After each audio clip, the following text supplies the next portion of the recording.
Welcome back, everyone. Toy Shiz here, and we are back yet again for another McFarlane Toys DC Multiverse Collector's Edition video. And I have to say, I'm very stoked because of the two Guy Gardners that are currently hitting.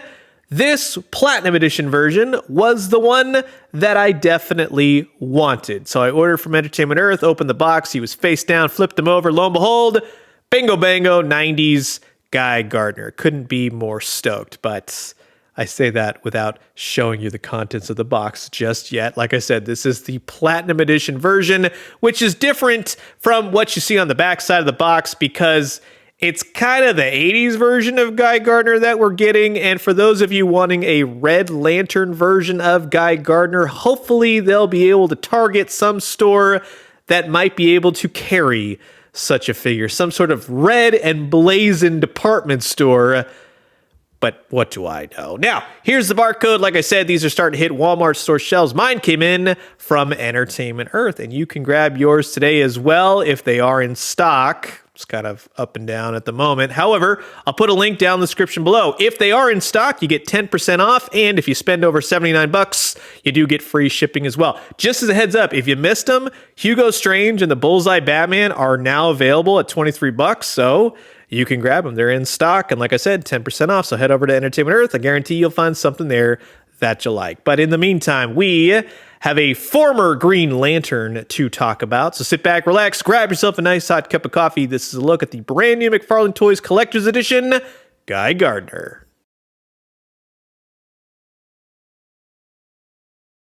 And so now here's everything taken out of the packaging. And just as a heads up, Guy Gardner, when this whole, we'll say, costume was going on, Death of Superman, yada, yada, he has a long thought dead Sinestro's yellow power ring. So in the lore of what we knew at the time, the Green Lantern power actually fed the Yellow Lantern's power. So there wasn't the whole need for the Yellow Lantern charging, that kind of thing. He does come with a couple extra hands, of which I'm really happy to say that there is a yellow power ring on each of the right hands. So that is very cool. Well done, McFarlane Toys. You also get some swap out faceplates, all of which are pretty much in the vein of Guy Gardner. You also get a hairpiece, two of them, in fact, because you got to have the bowl cut, and then you get his more modern spiky hair look, which I totally don't mind. You simply pull off the toupee right there. You got a little peg at the top of his head, and you pull the faceplates off accordingly, which that is just pure nightmare fuel, and then you can assemble as shown. So it's very easy peasy. And you get multiple looks for Guy Gardner, and I love that they are able to switch out the hair. That's an interesting feat. In fact, I found with the bowl cut, if you turn it around to where it's supposed to be, it actually looks better.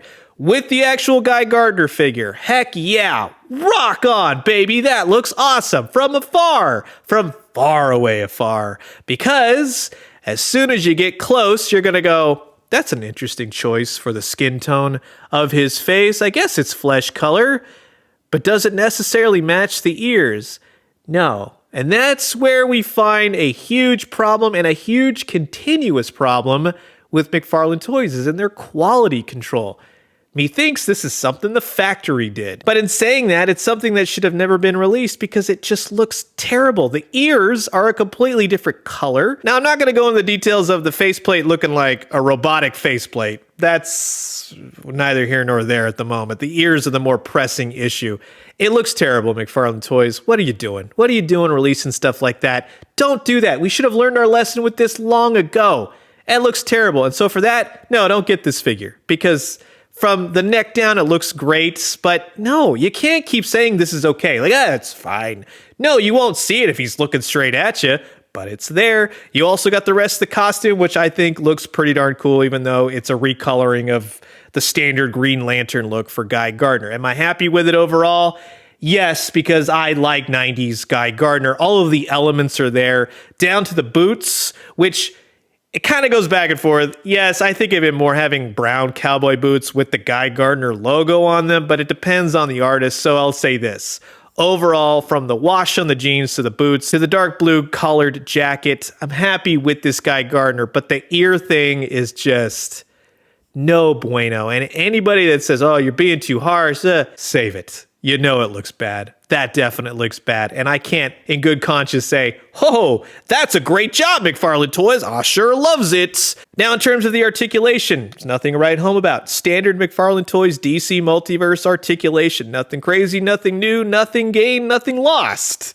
It's just the same old, same old. But if you are one of those people, like myself, that likes 90s Guy Gardner, this will be the figure for you.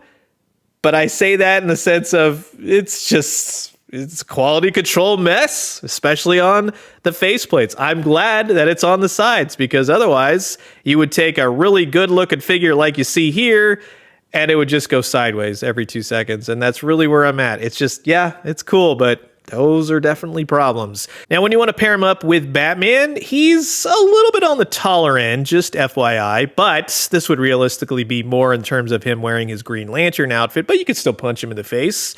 And all those faceplates do work, although the angry snarling face for Guy Gardner is definitely missing, but he definitely has that douchey look that Guy Gardner definitely needs. So when you pair him with the likes of Jon Stewart and Hal Jordan, he stands out, and that blue attire is definitely where it's at. Now, when pairing him up with the rest of the 90s Justice League of America characters, of which you have a few on your shelf, we're still missing Ice. We definitely need Maxima, and we definitely need Bloodwind, of which we have a stand-in for now, wink, wink. But I'm sure this battle with Doomsday will go great. But McFarlane Toys, if you want to do a quick redo of Fire, I would not be opposed to that either. So that's going to wrap it up for my quick look at the brand new McFarlane Toys Collector's Edition, the Platinum version of Guy Gardner. The figure is fun. The faceplates are fun. The swap out hair pieces are fun. The costume looks great. It's the ears, the quality control, the general lack of concern for people that buy these things at $30 because no, I would say don't do it. Wait for a clearance because it's just not up to snuff. So you've heard my thoughts, and now I'm curious to know yours. Comment below, let me know. Let's talk everything Guy Gardner. And until the next one, I will leave you guys with that. Adios.